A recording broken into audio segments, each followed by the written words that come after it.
You're on board the news track. In India and internationally, the G20 Leaders Summit is being feted for the Delhi Declaration, the joint communique which came about with consensus despite the pressures of the Russia-Ukraine war.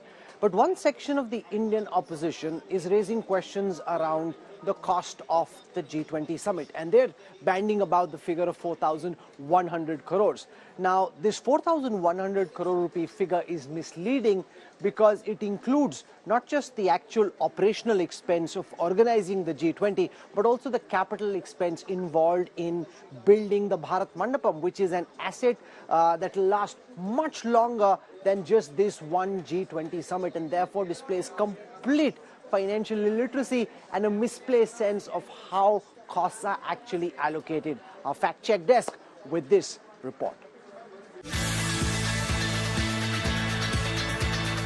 A resounding international success, but the G20 hosted in New Delhi has stirred political controversy at home due to its expenses. Opposition parties, the Trinamool Congress and the Congress, have accused the government of massive overspending to make allegations of a 300% cost overrun, with 4,100 crore rupees spent instead of the original 990 crore budget allocated for the event, have been making headlines. India Today's fact-check team, however, has found these accusations to be misleading. Experts are very clear that there is no way the cost of construction of Bharat Mandapam can be clubbed with G20 cost. The reason being, the infrastructure is going to be used for decades to come and is also likely to earn rental incomes. They say that only advertisements and decoration at the venue can be clubbed with the cost of G20. When we delve into the numbers, the 4,100 crore rupee price tag placed on the entire G20 event appears grossly deceptive and misleading.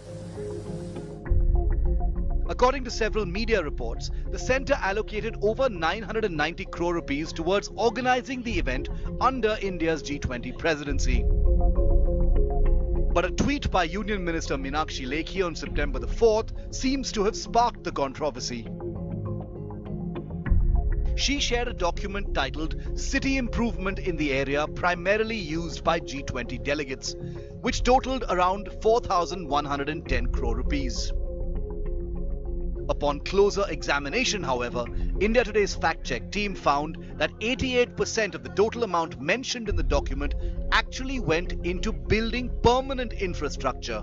In other words, capital expenditure on the ITPO or the Bharat Mandapam complex at New Delhi's Pragati Maidan. Further research revealed that the redevelopment and revamping of this ultra-modern complex was conceived way back in 2017 at a budget of 2,254 crore rupees. An additional 800 crore rupees was allocated for decongestion of roads and building tunnels in and around Pragati Maidan. Experts argue that it's misleading to include the cost of permanent structures like Bharat Mandapam in the G20 Summit event expenses, especially when such complexes will be utilized for many years and decades to come. 4,100 crore का अगर bifurcation हम लोग देखें तो इसमें 3,600 करोड़ रुपया केवल जो भारत मंडपम जो इंफ्रास्ट्रक्चर क्रिएट हुआ है, जो कन्वेंशन सेंटर बना है, इसमें खर्च हुआ है। जो कैपिटल एसेट्स जो क्रिएट हुई है, जिसका 3,600 करोड़ रुपया वैल्यूएशन लगाया जा रहा है, तो ये फ्यूचर में भी हमें रेंटल्स देगा। और जिस तरीके से विज्ञान भवन भारत में बना हुआ है, दिल्ली में बना हुआ है विज्ञान भवन रेंटल पर प्राइवेट सेक्टर को भी दिया जाता है और सरकारी प्रोग्राम भी होते हैं। उसी तरीके से भारत मंडपम इंफ्रास्ट्रक्चर जो क्रिएट हुआ है, ये फ्यूचर में भी रेंटल देगा, तो इसको खर्चा मान लेना अनुचित है।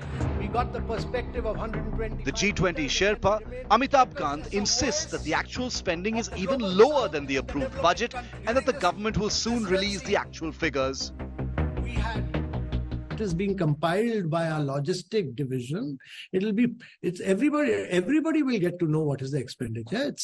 There's an approval and the expenditure is less than the approval line. Claims of overspending not as straightforward as they seem.